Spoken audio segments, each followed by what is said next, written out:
पिछले 25-30 सालों से ट्यूशन का एक धंधा चल रहा है। पहले तो इसने ट्यूशन का रूप लिया, फिर इसका विकृत और विशाल रूप आया कोचिंग सेंटर्स के रूप में, और एजुकेशन का बेड़ा गर्क कर दिया गया।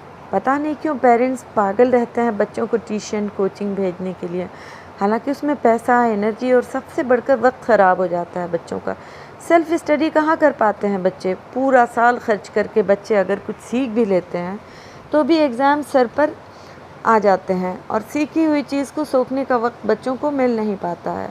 मैंने खुद झेला है इसको, और एग्ज़ाम्स के सर पर होने के बावजूद इन कोचिंग वालों को ये बात समझ में नहीं आती है कि बच्चों को सेल्फ प्रिपरेशन के लिए छोड़ दिया जाए।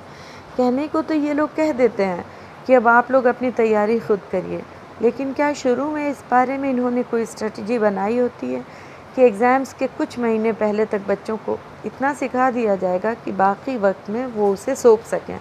तो मैनिपुलेशन यहाँ शुरू होती है कि आखिरी दिन तक बच्चे तैयारी करवाने के नाम पर मोटे पैसे और रिक्वेस्ट लेकर इन लोगों के दरवाज़ों पर घूमते हैं। हमारे देश में शिक्षा को इतना महंगा और दुर्लभ किसने कर दिया है। ये तो वो धरती है जहाँ बिना किसी साधन के भी कंठस्थ विद्या के प्रयोग से ही बड़े बड़े विद्वान और वैज्ञानिक पनपे और फले फूले, बल्कि उन्होंने पूरे विश्व को लाभान्वित किया। इस धरती के विद्यार्थियों का इतना शोषण अत्यंत निंदनीय है। खैर, अब तो टेक्नोलॉजी ने जन्म लिया है और आज के बच्चे तो अभिमन्यु की तरह माँ के पेट से ही टेक्नोलॉजी सीखकर पैदा हो रहे हैं। तो फिर उन्हें सिर्फ ये सिखाने की ज़रूरत है कि टेक्नोलॉजी का फ़ायदा कैसे उठाएं।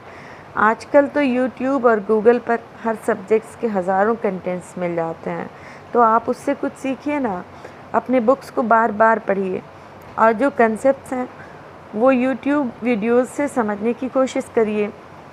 अपना वक्त बचाइए, अपना धन बचाइए और अपनी ऊर्जा को बचाकर अपने हित, समाज हित और सबसे बड़ी बात की देश हित में लगाइए। सीखिए, सोखिए और दूसरों को भी सिखाइए। ज्ञान का प्रकाश बांटिए। भ्रष्टाचार का अंधकार स्वतः ही मिट जाएगा।